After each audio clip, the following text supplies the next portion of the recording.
ஹாய்ப்பா, இன்றைக்கி நம்ம வந்து கொள்ளு குழம்பு எப்படி செய்யணும்னு பார்க்கலாம். ஃபஸ்ட்டு ஒரு 100 கிராம் கொள்ளை எடுத்துகிட்டு நல்லா கழுவி அலசி எடுத்துக்கோங்க. தண்ணி நல்லா வடிச்சிட்டு கடாயில் போட்டு நல்லா வறுத்து எடுத்துக்கோங்க. நல்லா அது பொரிஞ்சு வந்ததுக்கப்புறமா மிக்சியில் போட்டு ஒரு 2 பல்ஸ் விட்டிங்கன்னா தோலெல்லாம் தனியாக வந்துடும். அதை புடச்சி எடுத்துகிட்டு அதை வந்து கழுவிட்டு குக்கரில் சேர்த்துக்கோங்க.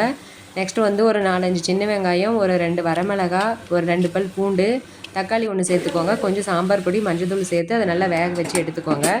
அது நல்லா வெந்ததுக்கப்புறமா கொஞ்சம் புளி கரைச்சி அதில் ஊற்றிடுங்க. கொஞ்சம் கொத்தமல்லி தழை போட்டுட்டு ஒரு 5 நிமிஷம் அதை வேக விடுங்க. நெக்ஸ்ட் வந்து தண்ணியை விறுத்து எடுத்துருங்க. நல்லா கல்லுப்பு போட்டு நல்லா மத்து வச்சு கடைஞ்சி எடுத்துக்கோங்க.